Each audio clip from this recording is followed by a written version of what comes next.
Hello, welcome back to DanceRanch.net. Our next pattern is going to be a right side cutoff, but an 8 count. Now this changes the ball game a little bit. Now I know you did a right side cutoff that we introduced. It was a 6 count. This is going to be an 8 count, but it also has a couple other different elements to this that changes the dynamic of it and makes it look different on the floor. So you're ahead of the game already, but we're going to change it up and take it up another level. Cool? All right, so what we're going to do is demonstrate and then we'll bring it back to you. All right. First, we're going to kind of go into this pattern here, the right side pass. 1, 2, 3, and 4, 5, 6, 7, and 8. Again, 1, 2, 3, and 4, 5, 6, 7, and 8. I know it's going to be cool. So, hang tight. Here we go. 1, 2, 3, and 4, 5, 6, 7, and 8. 1, 2, 3, and 4, 5, 6, 7, and 8. You're wondering, wow, okay, that was different. I know, right? So, you're probably thinking something looked a little bit different between those two. Yep, and there's a reason why, okay? Now, first and foremost, when we go through this, is that getting your right left going is going to set you up for things coming up, all right? That gives you that prepping. It is a half spin, so we're going right, left. Now, understand that what we did earlier in the cutoff, 6 count cutoff, is that it gave a more softer look, which you can still do, but this has a little bit more urgency to kind of go around to this point, because now I want to go through and kind of give that walk and nice and soft. So that explains a little bit more. Once we get her cut off and we do a nice walk, he introduces that slow. It defines your rhythm and defines your movement there. And so as I go 1, 2, 3, and 4, see, I'm rotating my shoulders to face her. Now I'm just going to smoothly kind of rotate the body around to get 5, 6, and then she does her anchor 7 and 8.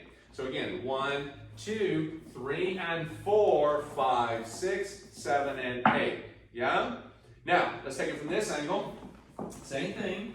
Again, we're letting her pass. We're still giving 2 preps. That's the difference. And letting her pass like we did the last cutoff, and add 2 walking steps, okay? Delaying it. And if by some chance you skipped ahead and you missed the previous video, that's where he introduced your walking steps. So you might want to go back and take a look at that one. Yes, and the sweetheart too. Yes. Yeah, and the sweetheart pattern, and also we get into the prepping and how we do that in the right side underarm spin. All this kind of culminates into the same thing. So we kind of bring it all together in a way.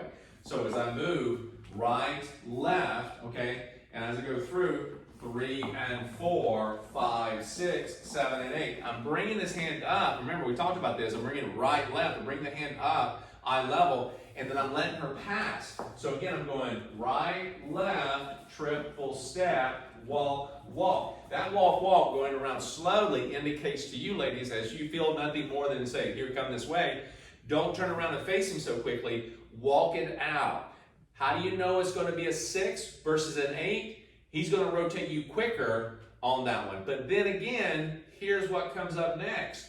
If I turn you around quicker, doesn't mean it's going to be a full 6. You have to maintain that awareness, followers, because this is what changes the ball game a little bit. You got preps coming into a right side cutoff, and you got 2 walking steps, but how are they actually kind of led?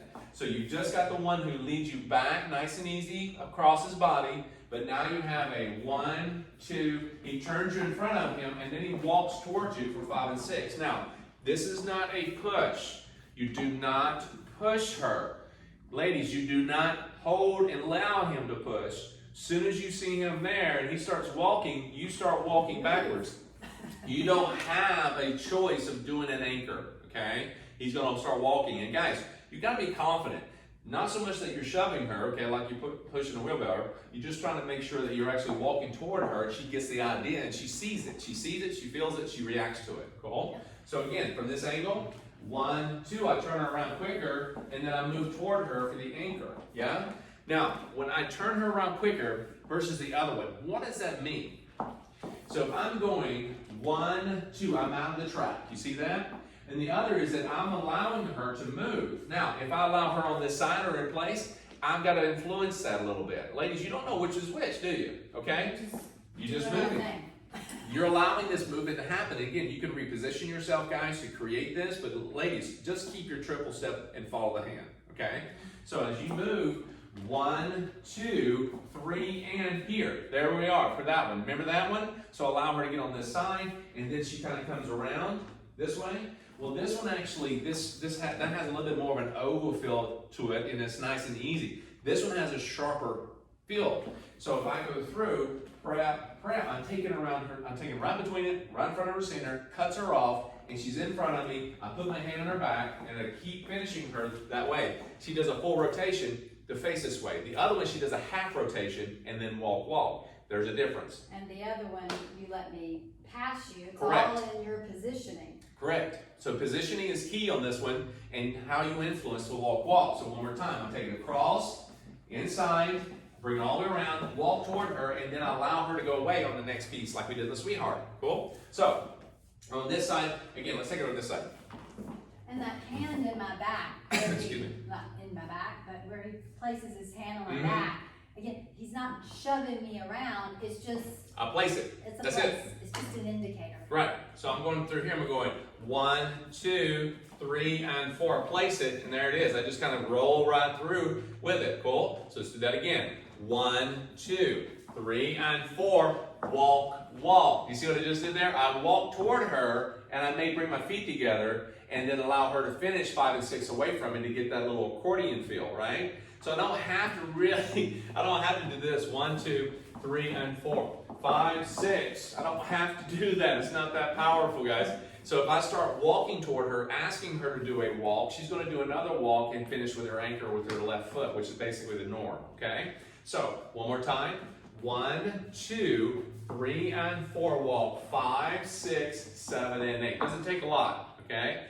And I'm looking at her, top of her head, make sure it goes over her head counterclockwise. We talked about this in a lot of the cutoff, okay? The cutoff in the 6 is very smooth, okay? It comes through nice and smooth and graceful. But this one kind of has that prep to indicate there's a half spin. We're going to kind of do something a little different here, okay? And being prepared, ladies, that it could go past or it could be in front.